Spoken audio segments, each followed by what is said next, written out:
Assalamualaikum warahmatullahi wabarakatuh. Perkenalkan, saya Diupakarti Osami dengan NIM 1220149 dari kelas RA Program Studi Perencanaan Wilayah dan Kota Institut Teknologi Sumatera. Pada kesempatan kali ini, saya akan menjelaskan mengenai pembangunan wilayah berdasarkan pendekatan klaster dengan dosen pengampu Pak Asirin STMT.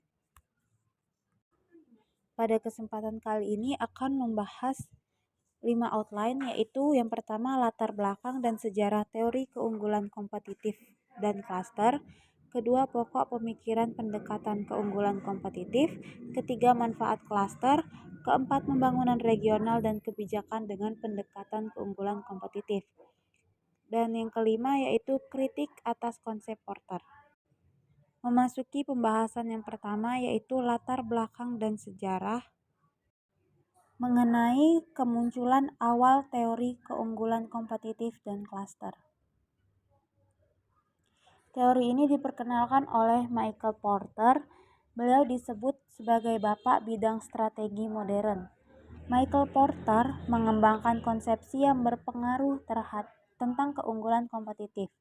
Konsepsi yang dikembangkan Porter bertujuan untuk menjelaskan peran dan dinamika konsentrasi geografis atau klaster industri dalam ekonomi nasional dan kontribusinya terhadap pertumbuhan, produktivitas, dan daya saing perdagangan. Konsep ini dikembangkan oleh Porter dilatar belakangi atas lambatnya pertumbuhan ekonomi di Amerika Serikat dan adanya tekanan krisis ekonomi. Menurut Porter, pendekatan tradisional atau kebijakan industri untuk pembangunan ekonomi tidak berfungsi. Oleh sebab itu, Porter menganggap perlunya pembentukan ulang model pengembangan ekonomi wilayah dengan memahami terlebih dahulu faktor penentu keunggulan kompetitif dalam ekonomi global yang modern. Selanjutnya yaitu pokok pemikiran pendekatan keunggulan kompetitif. Porter mengusulkan arah baru pengembangan wilayah, yaitu ada keunggulan, yang mana artinya pembangunan berfokus pada keunggulan kompetitif, bukan penciptaan lapangan kerja. Yang kedua ada klaster. Pembangunan harus berbasis pada klaster yang mencerminkan inti dari pendorong terciptanya lapangan kerja dan upah. Yang ketiga ada potensial. Pembangunan kekuatan yang ada saat ini dan yang potensial untuk dikembangkan. Yang keempat ada strategi, pengembangan strategi pembangunan daripada daftar tindakan. Yang kelima ada data, pembangunan haruslah berdasarkan pada data, bukan politik atau pemikiran penuh harapan semata. Dan yang terakhir ada prioritas pembangunan, pembangunan dengan prioritas dan urutan atau sequence. Porter menyarankan agar kebijakan pengembangan regional perlu berfokus pada pengembangan keunggulan kompetitif. Wilayah yang kompetitif adalah wilayah yang ketika perusahaan-perusahaan di wilayah tersebut beroperasi secara kompetitif dengan wilayah lain, sehingga mampu memelihara dan memperbaiki upah dan standar hidup. Menurut Porter, terdapat 3 faktor yang menentukan keunggulan daya saing, yaitu faktor ekonomi, contohnya kualitas lingkungan, pengembangan klaster, kecanggihan strategi dan operasional perusahaan. Kemudian ada keunggulan secara makroekonomi, menyangkut kebijakan moneter, pembangunan manusia, dan kelembagaan politik yang efektif.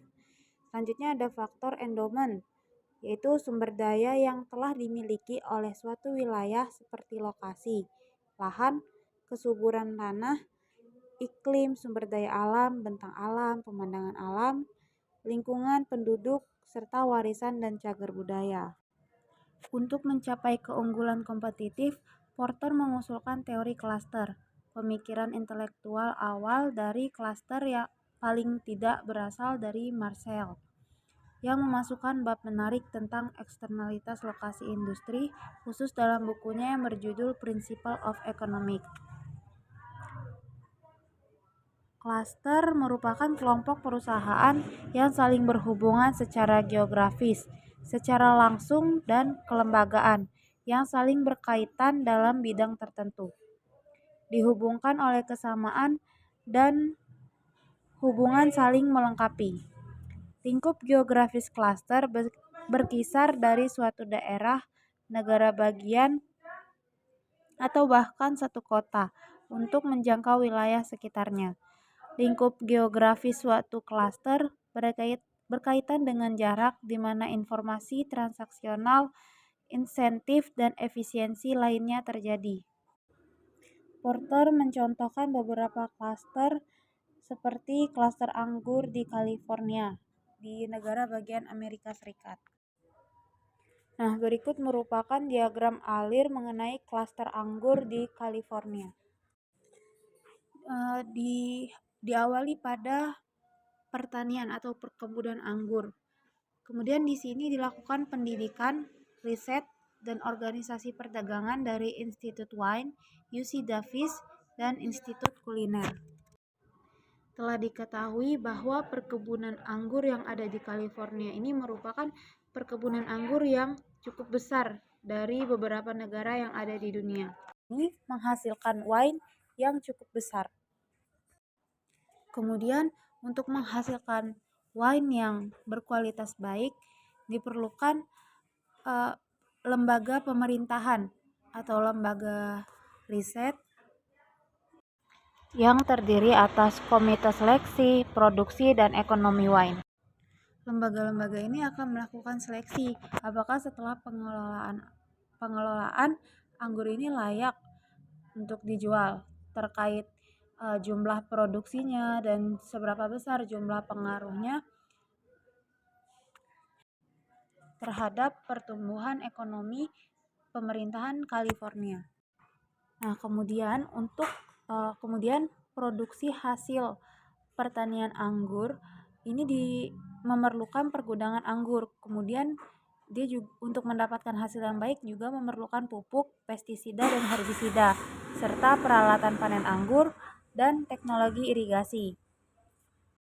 Kemudian setelah semua itu dipenuhi, dilakukan pemrosesan wine. Dibutuhkan peralatan pembuatan wine seperti botol besar, botol, caps and corks, label, hubungan masyarakat, dan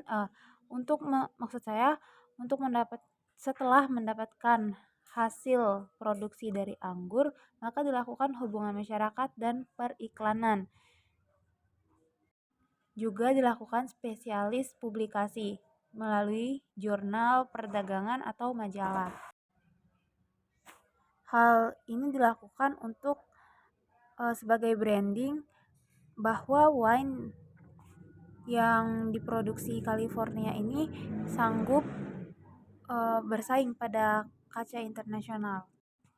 Kemudian setelah wine diproduksi, wine dapat dipasarkan pada klaster pariwisata dan klaster industri makanan.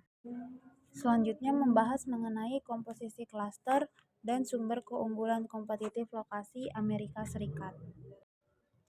Komposisi ekonomi wilayah berdasarkan klaster dibedakan menjadi dua, yaitu klaster global dan klaster lokal, yang mana klaster global ini melayani pasar nasional dan global, mudah terpapar kompetisi dengan wilayah dan negara lainnya. Kemudian klaster lokal melayani pasar lokal, sedikit terpapar kompetisi dengan wilayah lain di dalam negeri maupun di luar negeri. Kemudian pada sebelah kiri ini merupakan diagram alir mengenai sumber-sumber keunggulan kompetitif lokasi Amerika Serikat. Pada dua poin yang di tengah diagram ini yaitu konteks lokal yang mendorong bentuk investasi yang cocok dan di-upgrade secara berkesinambungan, dan kompetisi yang virtuous di antara pesaing-pesaing lokal. Nah, dua poin ini mempengaruhi empat poin yang saling berkesinambungan, yaitu konteks strategi dan pesaing perusahaan, kondisi-kondisi permintaan, industri terkait dan pendukung, serta kondisi-kondisi faktor input. Kemudian pada kondisi-kondisi faktor input ini terdapat faktor kuantitas dan biaya. Contohnya yaitu sumber daya alam, sumber daya manusia, infrastruktur fisik, infrastruktur administratif, infrastruktur informatif, dan infrastruktur ilmu pengetahuan teknologi. Kemudian faktor Kuantitas dan biaya ini merupakan faktor penentu atas kualitas dan spesialisasi. Kemudian faktor yang telah dijabarkan tadi berpengaruh pada faktor kuantitas dan biaya input. Selanjutnya, industri terkait dan pendukung. Ini merupakan kapasitas supplier lokal yang ada saat ini, kompetitif industri terkait saat ini. Selanjutnya ada kondisi-kondisi permintaan. Di sini ada permintaan yang baik dari pelanggan lokal, kebutuhan pelanggan yang mengantisipasi, permintaan lokal yang tidak bisa di dalam segmen-segmen terspesialisasi yang dapat dilayani secara global. Nah, ini merupakan sumber-sumber keunggulan kompetitif lokasi. Selanjutnya ada pengaruh dan manfaat klaster. Yang pertama di sini ada pengaruh klaster terhadap persaingan atau biasa disebut Porter's Diamond. Secara luas, klaster mempengaruhi 3 hal, yaitu meningkatkan produktivitas dari perusahaan atau industri, meningkatkan kapasitas peserta klaster untuk inovasi dan pertumbuhan produktivitas, dan yang terakhir yaitu merangsang pembentukan bisnis baru yang mendukung inovasi dan memperluas klaster. Yang pertama ada pengaruh klaster terhadap produktivitas. Para ahli telah berusaha menjelaskan konsentrasi perusahaan dalam hal ekonomi aglomerasi. Biasanya terlihat muncul di tingkat industri atau untuk ekonomi perkotaan yang beragam.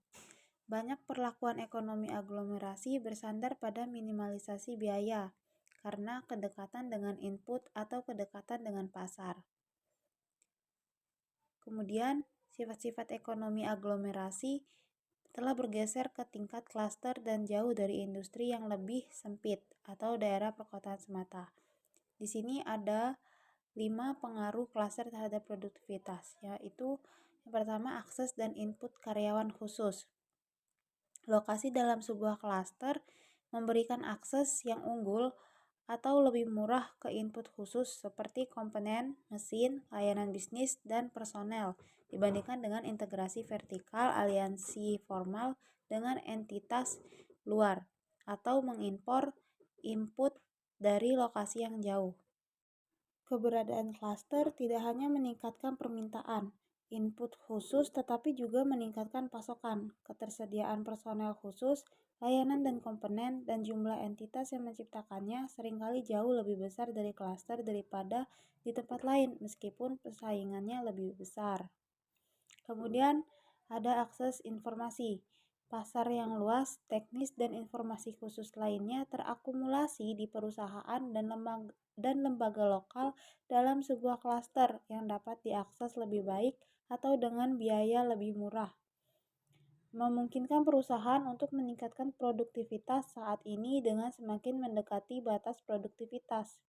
Hal ini juga berlaku pada aliran informasi antar unit dari perusahaan yang sama. Memperoleh informasi tentang kebutuhan pembeli saat ini adalah kasus penting dari manfaat informasi klaster. Selanjutnya ada complementarities. Nah, ini klaster meningkatkan produktivitas tidak hanya melalui perolehan dan perakitan input, tetapi juga melalui fasilitas saling melengkapi antara aktivitas pada klaster. Beberapa jenis saling melengkapi yang paling penting adalah seperti produk pelengkap untuk pembeli, perlengkapan pemasaran, juga complementarities. Kemudian ada akses institusi dan barang publik. Klaster membuat banyak input yang jika tidak akan mahal menjadi barang publik atau semu publik. Kemudian untuk merekrut karyawan yang sudah dilatih dalam program pelatihan lokal, perusahaan sering dapat mengakses infrastruktur khusus, saran dari para ahli di lembaga lokal dan sejenisnya dengan biaya yang sangat rendah. Memang informasi yang dibangun di sebuah klaster dapat dilihat sebagai barang publik semu. Beberapa barang semi publik yang tersedia dalam klaster mirip dengan barang publik konvensional, yang artinya mereka terkait erat dengan pemerintah dan lembaga publik, seperti instansi publik dalam infrastruktur khusus, program pendidikan, informasi, dan pameran dagang. Namun, barang kuasai publik lainnya yang tersedia untuk peserta klaster diciptakan sebagai alami oleh produk dari kompetisi. Ini termasuk informasi dan kumpulan teknologi, reputasi lokasi klaster, dan beberapa keuntungan pemasaran dan sumber yang dijelaskan sebelumnya. Kemudian ada insentif dan pengukuran kinerja. Klaster membantu menyelesaikan atau mengurangi beberapa masalah agensi yang muncul dari lokasi yang lebih terisolasi dan di perusahaan yang lebih terintegrasi secara vertikal. Klaster meningkatkan insentif dalam perusahaan untuk mencapai produktivitas tinggi karena beberapa alasan. Yang pertama itu ada tekanan kompetitif. Persaingan dengan pesaing berbasis lokal memiliki efek insentif yang kuat karena kemudahan perbandingan yang konstan dan karena rival lokal memiliki keadaan umum yang serupa. Klaster juga memudahkan untuk mengukur kinerja kegiatan in-house karena sering ada perusahaan lokal yang melakukan fungsi serupa. Selanjutnya yaitu pengaruh klaster terhadap inovasi. Sama pentingnya dengan atau lebih penting daripada manfaatnya dalam produktivitas saat ini adalah peran klaster dalam inovasi dan pertumbuhan produktivitas. Yang pertama pada sebelah kiri atas, perusahaan dalam sebuah klaster mudah memahami kebutuhan konsumen. Artinya di sini perusahaan-perusahaan dalam sebuah klaster seringkali dapat lebih jelas dan cepat memahami kebutuhan pembeli. Seperti kebutuhan pembeli saat ini, perusahaan-perusahaan dalam sebuah klaster mendapat manfaat dari konsentrasi perusahaan-perusahaan dengan pengetahuan dan hubungan pembeli. Penjajaran perusahaan-perusahaan dalam industri terkait, konsentrasi entitas penghasil informasi khusus, dan kecanggihan pembeli. Perusahaan-perusahaan klaster seringkali dapat membedakan tren pembeli lebih cepat daripada pesaing yang terisolasi. Kemudian yang kedua, pengaruh klaster terhadap inovasi. Perusahaan dalam sebuah klaster dapat melakukan pengujian biaya yang lebih rendah. Nah, perusahaan dalam sebuah klaster dapat bereksperimen dengan biaya yang lebih rendah atau menunda komitmen besar sampai ada kepastian yang lebih besar bahwa produk, proses, dan layanan baru akan berjalan dengan baik. Sebaliknya, bila perusahaan mengandalkan pada outsourcing, jauh menghadapi tantangan yang lebih besar tertular, mengamankan pengiriman, memperoleh terkait dukungan teknis dan layanan, dan mengkoordinasi seluruh entitas yang saling melengkapi. Perusahaan yang mengandalkan integritas vertikal menghadap inersia, pertukaran yang sulit jika inovasi mengikis nilai aset internal, dan kendala jika produk atau proses saat ini harus dipertahankan sementara yang baru dikembangkan. Namun, dalam keadaan-keadaan tertentu, partisipasi klaster dapat menghambat inovasi. Ketika sebuah klaster berbagi pendekatan seragam untuk bersaing, semacam group thinking sering memperkuat perilaku lama, menekan ide-ide baru, dan menciptakan kekuatan yang mencegah adopsi perbaikan. Klaster juga mungkin tidak mendukung inovasi yang benar-benar radikal, yang cenderung membatalkan bakat, informasi, pemasok, dan infrastruktur yang ada. Dalam keadaan ini, peserta klaster mungkin tidak lebih buruk pada prinsipnya daripada perusahaan yang terisolasi. Tetapi perusahaan dalam kelompok yang didirikan mungkin menderita hambatan yang lebih besar untuk memahami kebutuhan terkait perubahan dan kelembapan terhadap pemotongan hubungan masa lalu yang tidak lagi berkontribusi pada keunggulan kompetitif. Kemudian ada pengaruh klaster terhadap bisnis. Banyak bisnis baru dibentuk di klaster yang ada daripada di lokasi yang terisolasi. Nah, sebelah kiri, yang paling kiri ini yang pertama ada bujukan untuk masuk lebih besar di dalam klaster karena informasi yang lebih baik tentang peluang. Nah, keberadaan klaster ini menandakan peluang. Individu yang bekerja di suatu tempat, di dalam atau di dekat klaster lebih mudah merasakan kesenjangan baru dalam produk, layanan, dan pemasok untuk isi. Setelah memiliki wawasan, orang-orang lebih siap meninggalkan perusahaan mapan untuk memulai yang baru, dengan tujuan mengisi kesenjangan yang dirasakan.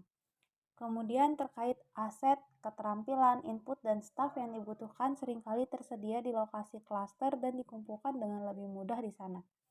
Nah, di sini seperti lembaga keuangan lokal dan investor dengan pengetahuan industri mungkin memerlukan premi resiko modal yang lebih rendah. Pasar lokal yang signifikan juga sering hadir. Pengusaha telah menjalin hubungan dan lebih sering suka tinggal di komunitas yang sama. Hambatan entry yang lebih rendah, keberadaan beberapa pelanggan lokal potensial, hubungan yang terjadi dan keberadaan perusahaan lokal lain yang telah berhasil dapat mengurangi risiko yang dirasakan dari masuk. Meskipun pengusaha lokal kemungkinan masuk ke sebuah klaster, pengusaha yang berbasis di tempat lain sering pindah cepat atau lambat ke lokasi klaster. Rintangan masuk yang lebih rendah yang sama menarik mereka, seperti potensi untuk menciptakan lebih banyak nilai ekonomi dari ide dan keterampilan mereka. Kemudian yang ketiga yaitu mencari manfaat produktivitas dan keunggulan inovasi yang dibahas sebelumnya. Kehadiran klaster yang didirikan tidak hanya menurunkan hambatan untuk masuk ke lokasi yang menghadapi perusahaan luar, tetapi juga mengurangi resiko yang dirasakan. Ada juga banyak contoh perusahaan yang telah merelokasi seluruh unit bisnis ke lokasi klaster atau menunjuk anak perusahaan mereka yang berlokasi di sana sebagai kantor pusat regional atau dunia. Keuntungan klaster dalam formasi bisnis baru dapat dimainkan peran utama dalam mempercepat proses inovasi klaster. Karena pembentukan bisnis baru, kedalaman dan luasnya klaster sering tumbuh seiring waktu, meningkatkan keunggulan klaster. Persaingan yang ketat dalam sebuah klaster bersama dengan hambatan masuk dan keluar yang lebih rendah, kadang-kadang menyebabkan lebih banyak entry dan lebih banyak keluar di lokasi-lokasi. Dengan teori klaster, Porter menyarankan bahwa perdagangan internal di dalam negara adalah kekuatan yang utama untuk meningkatkan produktivitas, seperti halnya perdagangan dengan negara tetangga yang berdekatan. Kemudian di sini ada manfaat klaster sebagai alat pengembangan ekonomi. Yang pertama, meningkatkan keterkaitan atau linkage dan limpahan atau spillovers untuk mendorong perkembangan ekonomi yang pesat. Dan yang kedua, manfaatnya ialah meningkatkan jumlah perusahaan terkait multiplikasi. Yang ketiga, meningkatkan efisiensi dan efektivitas kebijakan ekonomi tradisional. Nah, kemudian selanjutnya akan membahas mengenai pembangunan regional dengan pendekatan klaster. Dalam teori ini, pembangunan regional diartikan sebagai peningkatan keunggulan kompetitif perusahaan klaster dan ekonomi nasional dalam pasar internasional. Porter mengusulkan strategi ekonomi bukanlah pelajaran dari best practice, tapi merupakan sebuah pemahaman atas kondisi dan potensi yang dimiliki suatu wilayah. Nah, berikut merupakan gambar strategi pembangunan regional menurut Porter. Menurut Porter, strategi ekonomi untuk mencapai keunggulan kompetitif harus sesuai dengan kondisi dan potensi yang dimiliki wilayah.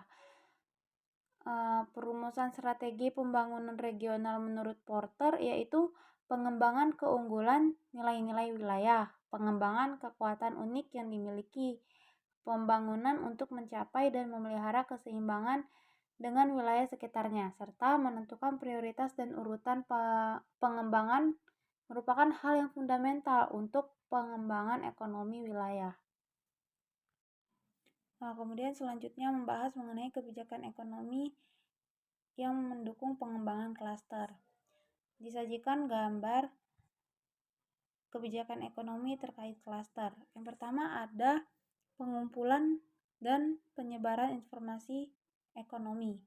Kemudian ada pengembangan faktor spesialisasi dan kecanggihan, ada kebijakan iptek, promosi investasi asing langsung, reformasi regulasi, serta promosi ekspor. Kemudian ada kebijakan pengembangan klaster untuk mencapai wilayah yang berdaya saing tinggi. Berdasarkan elaborasi yang dilakukan oleh Pike terhadap karya-karya Porter, instrumen kebijakan pengembangan klaster untuk mencapai wilayah berdaya saing tinggi adalah sebagai berikut. Yang pertama, merupakan pengembangan inkubasi bisnis untuk bisnis pemula.